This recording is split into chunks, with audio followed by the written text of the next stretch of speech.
Hello friends, સ્વાગત છે તમારું મારી યુટ્યુબ ચેનલ ધર્મિષ્ઠાની રસોઈમાં। આજે આપણે સ્વીટ કોર્નમાંથી વાનગી બનાવીશું। તો આપણે સ્વીટ કોર્નની 4 રેસીપી બનાવીશું, જેના માટે આપણે સ્વીટ કોર્નના દાણા કાઢીને લીધેલા છે। તો 2 નંગ સ્વીટ કોર્નના આપણે દાણા કાઢી લીધેલા છે, જે 1/4 કિલો વજનમાં છે। તેને આપણે એક પેનમાં ઉમેરી દઈશું અને ત્યારબાદ બધા જ દાણાને આ રીતે ઉમેરી તેમાં પાણી ઉમેરી દઈશું। તો આ રીતે સ્વીટ કોર્નના દાણા ડૂબે તેટલું આપણે પાણી ઉમેરી દઈશું અને ત્યારબાદ આપણે તેમાં મીઠું પણ તેની સાથે જ ઉમેરી દઈશું, જેથી એકદમ સરસ આપણી સ્વીટ કોર્ન છે તેમાં મીઠું ચડી જાય। હવે આપણે તેને ઢાંકી અને 7 મિનિટ માટે થવા દઈશું। તો 7 મિનિટ પછી તમે જોઈ શકો છો કે એકદમ સરસ સાઈન આવી ગઈ છે અને આપણા બધા જ સ્વીટ કોર્નના દાણા છે તે બફાઈને તૈયાર થઈ ગયા છે। તો હવે આપણે ફ્લેમને બંધ કરી દઈશું અને આ રીતે એક મોટા ગરણામાં બધા જ દાણાને આપણે આ રીતે ગાળી લેશું। તો આ રીતે બધું જ પાણી આપણે નિતારી લેશું। તો એકદમ ટેસ્ટી સ્વીટ કોર્નની વાનગીઓ બનીને ઘરે જ તૈયાર થઈ જાય છે। તો તમે પણ આ રેસીપીથી જરૂરથી બનાવીને ટ્રાય કરજો। હવે આપણે એક બોલમાં અડધી ચમચી જેટલું બટર ઉમેરી દઈશું અને આપણે જે પાણી નિતારીને રાખેલી ગરમા ગરમ સ્વીટ કોર્ન છે તેમાંથી આપણે આ રીતે સ્વીટ કોર્ન ઉમેરી દઈશું અને ત્યારબાદ આપણે તેમાં બીજા મસાલા કરી લઈશું। તો તેના માટે આપણે 1/4 ચમચી જેટલો કાળા મરીનો પાવડર ઉમેરી દઈશું। ત્યારબાદ આપણે તેમાં ચપટી જેટલું મીઠું ઉમેરી દઈશું। મીઠું આપણે બાફવામાં ઉમેરેલું હોવાથી જાળવીને જ ઉમેરીશું। ત્યારબાદ ચપટી જેટલું આપણે સંચળ પાવડર ઉમેરી દઈશું અને બધી જ વસ્તુને મિક્સ કરી લેશું। તો સિમ્પલ અને ઇઝી આપણી બટર સ્વીટ કોર્ન બનીને તૈયાર થઈ જાય છે। તો એકદમ ખાવામાં ટેસ્ટી પણ લાગે છે અને બાળકો આ ખૂબ જ પસંદ કરે છે, કેમ કે તે તીખું નથી લાગતું ખાવામાં, જેથી આ રીતે બટરવાળી સ્વીટ કોર્ન બાળકોને વધુ પસંદ હોય છે। તો તમે ઘરે જ એકવાર આ રેસીપીથી બનાવીને ટ્રાય કરજો। તો એકદમ ટેસ્ટી બનીને તૈયાર થઈ ગયું છે। હવે આપણે સર્વ કરી લેશું। તો આપણે આ રીતે પેપર કપમાં લઈ લેશું। તો બનીને આપણી તૈયાર થઈ ગઈ છે બટર સ્વીટ કોર્ન। તો આ રીતે આપણે જેટલી આ રીતે કપમાં આવશે તેટલી આપણે ભરી લેશું, જેથી મોલ અને થિયેટર જેવી જ ફિલિંગ આવે। તો આ રીતે આપણે સ્વીટ કોર્નને ભરીને તૈયાર કરી લેશું। તો તમે જોઈ શકો છો કે ઇઝીલી આપણી sweet corn butter sweet corn બનીને તૈયાર થઈ ગઈ છે। હવે આપણે એ જ રીતે બીજી બનાવીશું। તો તેમાં આપણે ઉમેરીશું બોલમાં બટર ઉમેરી દઈશું, તે પણ આપણે અડધી ચમચી ઉમેરીશું અને ત્યારબાદ આપણે તેમાં પણ સ્વીટ કોર્ન ઉમેરી દઈશું। તો આ રીતે આપણે તમારે જેટલા સભ્યોની તમે બનાવતા હોય તે મુજબ દાણા ઉમેરી દેવાના।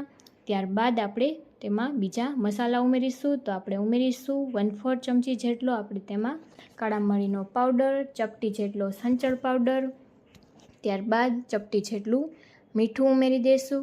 તો આપણે મીઠું બાફવામાં ઉમેરેલું હોવાથી જાળવીને ઉમેરીશું। ત્યારબાદ 1/4 ચમચી જેટલો લાલ મરચું પાવડર ઉમેરીશું અને ત્યારબાદ આપણે ચાટ મસાલો ઉમેરી દઈશું, જેથી ચટપટો ટેસ્ટ આવશે અને ત્યારબાદ આપણે થોડો લીંબુનો રસ ઉમેરી દઈશું। તો આ રીતે બધી જ વસ્તુને એકદમ સરસ આપણે ઉમેરી ત્યારબાદ ઉપરથી થોડા લીલા ધાણા ઉમેરી દઈશું અને બધી જ વસ્તુને ચલાવીને મિક્સ કરી લેશું। તો આપણી બટર મસાલા સ્વીટ કોર્ન બનીને ઇઝીલી તૈયાર થઈ જાય છે। તો આ રીતે એકદમ સારી રીતે મિક્સ કરી લેશું। તો બજારની મોંઘી આ રીતે સ્વીટ કોર્ન પ્લેટ ખાવાને બદલે તમે આ રીતે ઘરે જ આ રેસીપીથી બનાવીને આ રીતે તમે એન્જોય કરી શકો છો। તો આ રીતે તેને પણ આપણે પેપર કપમાં લઈ લેશું। તો આ રીતે બધી જ આપણે લઈને તૈયાર કરી લીધેલી છે।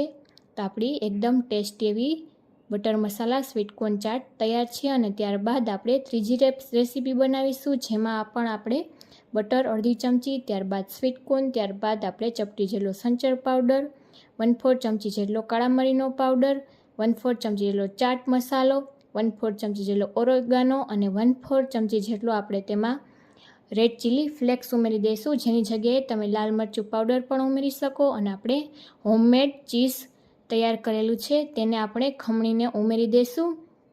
તો તમે મોઝરેલા ચીઝ કે તમે માયોનીઝનો પણ ઉપયોગ કરી શકો છો. તો આ રીતે આપણે ઘરે જ બનાવેલો ચીઝનો આપણે આ રીતે ખમણી લેશું. તો જેનો વિડીયો પણ આપણી ચેનલમાં છે, જોવાનું ભૂલતા નહીં, જેની લિંક ડિસ્ક્રિપ્શનમાં આપેલી છે. તો આ રીતે આપણે ચીઝને 3 થી 4 ચમચી જેટલું ખમણીને તૈયાર કરી લીધું છે. હવે આપણે બધી જ વસ્તુને મિક્સ કરી લેશું. તો આ રીતે એકદમ સરસ મિક્સ કરી લેશું અને તમે તેમાં અડધી ચમચી જેટલું માયોનીઝ ઉમેરશો તો તમને બહાર જેવો જ એકદમ સરસ ટેસ્ટ આવશે. જે લોકો માયોનીઝ ખાતા હોય તે લોકોએ આ રીતે તેમાં અડધી ચમચી ઉમેરી દેવાનો. તો એકદમ ટેસ્ટી એવી આપણી બટર ચીઝ સ્વીટકોર્ન બનીને તૈયાર છે. તેને પણ આપણે આ રીતે પેપર કપમાં લઈ લેશું. તો આપણી બટર ચીઝ સ્વીટકોર્ન બનીને તૈયાર થઈ ગઈ છે. હવે આપણે બનાવીશું સ્વીટકોર્ન ચાટ, જેના માટે આપણે અડધી ચમચી જેટલું બટર, ત્યારબાદ આપણે તેમાં ઉમેરીશું સ્વીટકોર્ન. તો 2 ચમચા જેટલું આપણે તેમાં સ્વીટકોર્ન ઉમેરી અને આપણે મોટા બાઉલમાં લઈ લેશું, જેથી એકદમ સરસ મિક્સ કરી શકાય.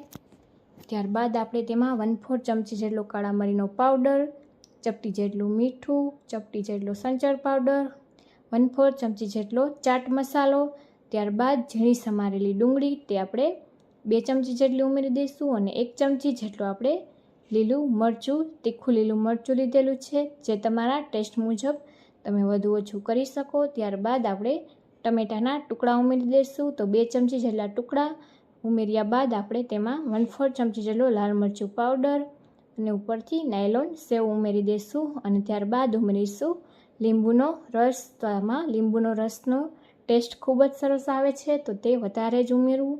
ત્યારબાદ ઉપરથી લીલા ધાણા ઉમેરી દઈશું. બધી જ વસ્તુને એકદમ સરસ ચલાવીને મિક્સ કરી લેશું. તો આપણી ઇઝીલી ઘરે જ સ્વીટકોર્ન ચાટ બનીને તૈયાર થઈ જાય છે, ઓછા ખર્ચમાં, ઓછી મહેનતમાં.